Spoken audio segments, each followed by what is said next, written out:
What's up, guys? Welcome back. We're back doing another live reaction today, but this one's going to be a little different. Most of these live reactions have been related to Fire Emblem Fortune's Weave, which I am absolutely excited for, and I cannot wait, obviously. But today, we're going to be reacting to Stranger Than Heaven. This is a video by Gamespot. This is their combat preview or their version of what they thought about the combat related to Stranger Than Heaven. So we're gonna see what they're talking about. Now, Stranger Than Heaven is supposed to come out next year in 2027, I believe, in January. And I was kind of on the fence about it, but after seeing some more videos and seeing stuff about it, I think, you know what, I was like, I think I am gonna get this, and it's looking to be pretty interesting and fun. So let's see what they're talking about in their preview. Oh, we starting right out the gate with something. Stranger Than Heaven is the coolest Punch-Out I've ever played. Yeah, that's right. Punch-Out. Interesting. All right, let's get the record straight. Yes, GameSpot did preview Stranger Than Heaven at Summer Game Fest, but Sega invited me to play it again, and it was the same demo, sort of. Now, got the same microphone as me. Got to preview the exact same thing at Summer Game Fest. What I played was actually a little different than theirs. Since Jean-Luc had played it, RGG Studios had made small iterations based on the feedback from that preview event, which are small, but feel significant in the grand scheme of how RGG is handling this game. That's good that they made updates like that. Now, if you're not familiar, Stranger Than Heaven is a game by RGG Studios. These are the folks who did the Yakuza series. These are folks who are master storytellers, but they're also very goofy. They have a lot of goofy side quests. If you're familiar with the Yakuza series, the majority of those games are basically more or less button smashing brawlers. You can kind of brute force your way through a lot of those games just by doing cool moves and hitting a bunch of buttons, and things just look cool. That was, of course, until Yakuza 7 Like a Dragon came along and they shoved the series into turn-based combat, which, by the way, is some of the best turn-based combat I've ever played. If you're going to go into Stranger Than Heaven thinking it's anything like either iteration of combat in Yakuza, you are very, very wrong. Oh! Done already? The mechanical highlight of Stranger Than Heaven is the way each single top button of a controller is assigned to a limb. Left bumper is left fist, right bumper is right fist. That's cool. Left trigger is your foot, and then right trigger sort of acts like a power move sort of thing, depending on the weapons you're using or if you're fighting fist to fist. But blocking also has to do with what arm you're blocking with. That's a big dude.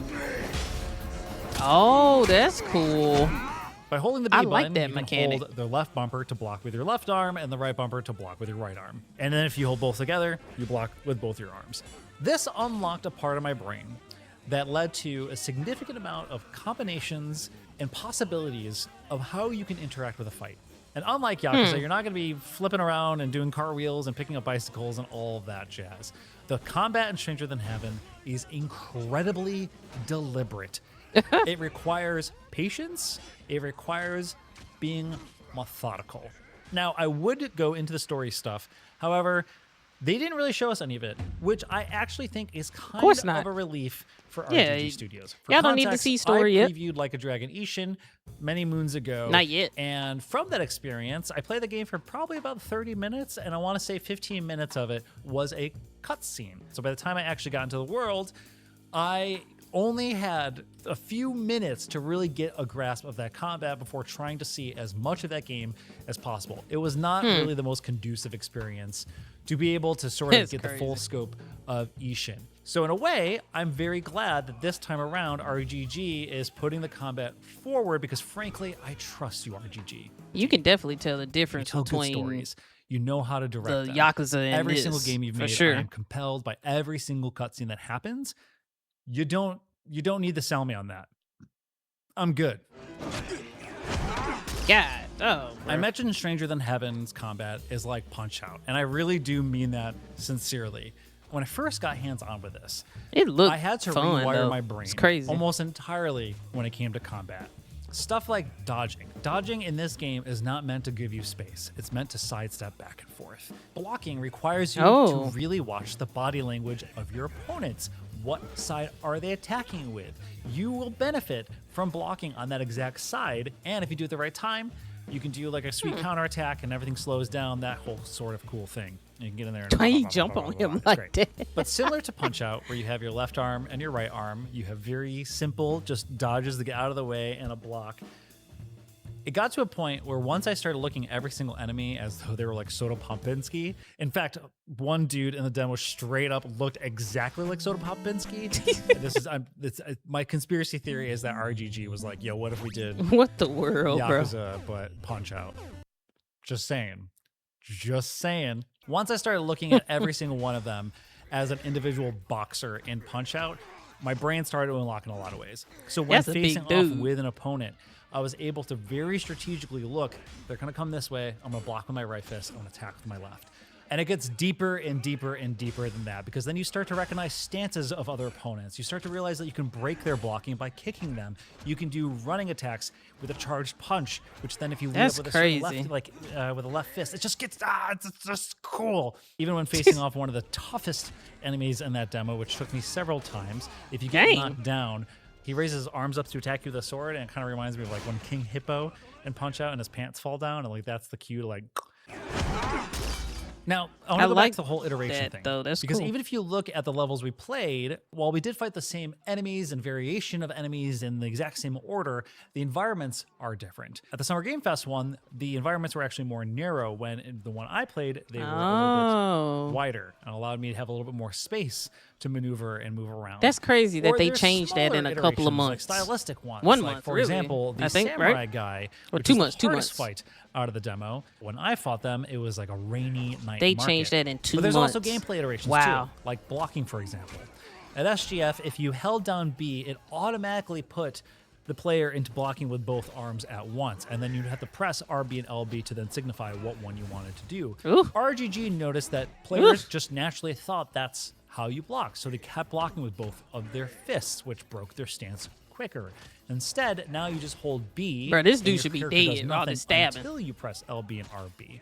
It's a small little tweak, but it's one that sort of shows that RGG is taking feedback and is paying attention and wants to get this fighting system right. Because even at the preview event that I attended, it was clear that people around me, some people were getting it, some people weren't, and it took multiple times to do it. In fact, I was so invested in trying to understand and kind of master this thing that after I completed the demo, I played the entire thing all over again, and it was like night and day.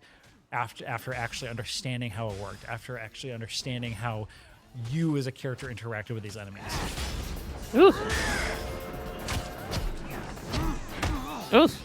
All I know is that this game is hard. It's going to be really tough, and I think it's a difficult game to preview because there is depth to the fighting system. Each weapon handles differently. Each item has its own sort of specific combos that the game just doesn't tell you. It kind of comes from experimentation. It's hard to compare to anything I've played before, and I was so engrossed in it that I actually went back home that night and was dreaming about it because I was so curious to experiment and get hands-on with it and try again, because I know that when that game comes out, I'm going to do an all-fist run eventually, one way or another. I tried doing it at the demo. It worked out okay and still came up to Soda Popinski guy who had a knife, and you can't block a knife, obviously. Very excited for the game. Very interested to see how RGG is going to be iterating on it over time. Who knows? Maybe iterating on it upon its release in January. So, yeah, there's the current take for Stranger Than Heaven. January release. It is January. Wait. All right. See. That's cool. That's really cool. That might go. He look like Mad Dog. That's what he look like. I will say, I think it's pretty. I'll say, it's cool. I like the mechanic of LB for LB. Well, left bumper, left trigger, right bumper, right trigger for, you know, controlling your arms and your legs. I think that's a really cool mechanic. Honestly, you don't really come across a lot of games that do that anyway. But I do like that aspect. The combat looks really good. Now, me personally, I have not played a Yakuza game. I think I played the demo of Yakuza 0, if I remember correctly. So I did play the demo of it, but I've never actually played Yakuza. But because to me, Yakuza was just too crazy. It was just too wild, you know. But this looks really interesting to me. And when I first saw the trailer, I was like, oh, wait a minute. You know, from the people that brought you Yakuza, I'm like, oh, this is finna be stupid. You know, this is gonna be some cool yet crazy or whatever. But it doesn't seem like it is. I mean, it's crazy based off the cast of characters. But it looks pretty good. I'm pretty excited for it. Like I said, I really like that combat mechanic that's in there. I'm interested. I'm definitely gonna be. I think I'm more so. The more I see, the more I'm like, oh, I do definitely want to kind of play this and test this out. So we're gonna see. Well, guys, that was the reaction to GameSpot's preview of Stranger Than Heaven on the combat. It comes out in January, so I do intend to play that in January when it does release. I'm like I said, the more I'm seeing, the more excited I'm getting about it, and I think it's gonna be really good. And it is different than Yakuza. You can already kind of see that, so I'm excited for that. But you guys, let me know down below in the comments what you think. Are you gonna get it? What do you think about the combat? Do you think it's cool? Have you played Yakuza before? You know, let me know in the comments below while you're at it. Be sure to like, subscribe, share the video. Greatly appreciate all of that. And we're going to see what this is talking about when it comes out in January. But guys, appreciate you guys tuning in and watching and liking and subscribing and sharing and all that. And as always, I'll catch you guys later. And be yourselves. Enjoy life. Peace.